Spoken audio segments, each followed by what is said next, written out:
ရားဘူးမိဘပြည်သူတွေခုမြင်တဲ့အတိုင်းပါပဲဒီကားလုံးပါပဲဗျာ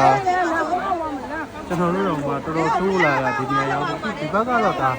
ဖျားကြီးဗိမာန်ပေါ့ကျွန်တော်တို့မဟာဘုရားဗိမာန်တော်ကြီးပတ်မှာပေါ့နော်လူတွေပြည့်နေတာကိုတွေ့ရပါတယ်ဒီမှာတိုးလို့မောတယ်ဆိုမောပြီးနက်နက်ပြီးပြီးမလာကားပြီးပြီးချင်းမောင်းလေးတွေစားလို့ရပါတယ်ခင်ဗျာဒီမှာပါ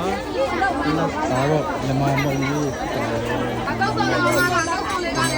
ဆုပ်ဆုံးလေးလာဖျားလာပြီးနေမောပြီးတော့နော်ကျွန်တော်စားလို့ရတဲ့မုံအများကြီးရှိရတယ်မန္တလေးချင်းမောင်းပေါ့နော်ချင်းမောင်းအစုံမှာကြားဘူးလာရင်စားလို့ရတယ်နော်ကျွန်တော်မန်းလေးကိုမန္တလေးရေးတက်လာချင်းမောင်းလားဒါလည်းကြောက်လည်းကြောက်ဖိတ်ခေါ်ပါရခင်ဗျာโอเคကျွန်တော်ဆက်ရိုက်ပြပါမယ်ခင်ဗျာဒီဘက်ကတော့ဒါ9ကန်ပဲရောက်နေတာပါကျွန်တော်တို့ဒီတက်ထွက်ပြီးတော့ဒါနိုင်ရင်မြောက်ဘက်မုတ်ကိုရောက်ပါမယ်ဆိုတော့လေဒီဘက်ဘေးမှာလည်းအားလုံးစီပါတယ်ဖျားဘူးဒီမှာဗုဒ္ဓဝင်ဗိမာန်တော်ကြီးကနေဝင်လဲရပါတယ်ပြီးရင်တော့ဒီအရှိဆောင်နဲ့ခပြက်ပေါ့နော်အဲခပြက်ကနေဝင်သွားမယ်ဆိုရင်ရပါတယ်အခုဒီဗုဒ္ဓဝင်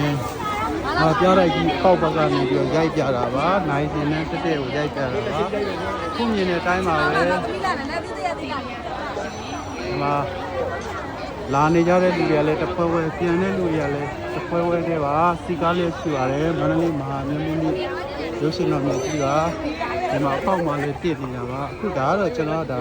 ခပြက်ဘက်ကိုပြန်ပြီးတော့သွားမယ်ပေါ့နော်ခပြက်ဘက်ကနေပြီးတော့ကျွန်တော်ဖျားရှိမုတ်ကနေပြီးတော့ဝင်မှာပေါ့နော်အဲကျွန်တော်ရိုက်ပြတာပါရမ်းပြောကြကောင်းပါလေကျွန်တော်တို့ဗုဒ္ဓဘာသာမြန်မာလူမျိုးတွေရဲ့အထွတ်မြတ်နေ့ဖြစ်တဲ့ဝါဆိုလာပြည့်နေ့ဆိုတော့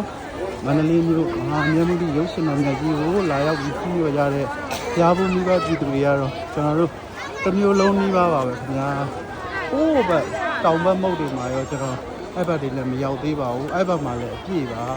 ။ပါကင်တွေလည်းအပြည့်ပါလူတွေလည်းအပြည့်ပါခုမြင်တဲ့အတိုင်းပါပဲခင်ဗျာ။ကျွန်တော်ရောက်ကြတဲ့အတိုင်းပါပဲ။ Okay ကျွန်တော်နဲ့တူဖျားကြီးကိုဆက်ပြီးတော့သွားဖို့မယ်ဗျာ။အားလုံးလိုက်ခဲ့ကြပါဦးနော်။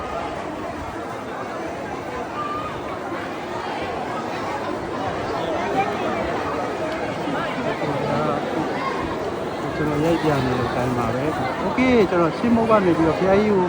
သွားတဲ့တောင်းတန်းလေးကိုစောင့်ဝင်နေပါပြီခင်ဗျာကျွန်တော်တို့လိုက်ခဲ့ကြပါအောင်နော်ဒါကတော့တောင်မမုတ်ကနေဝင်တဲ့ဝင်လန်းမှာဒါခပြက်ကိုရောက်တာပေါ့နော်ကျွန်တော်မန္တလေးသူမန္တလေးသားတွေကတော့သိပါတယ်ဒါကိုခပြက်လို့ခေါ်ပါတယ်ကျွန်တော်တောင်မမုတ်ကနေဝင်တဲ့လမ်းကိုကျွန်တော်ရိုက်ပြလာပါနော်โอเคကျွန်တော်သွားနေပါပြီ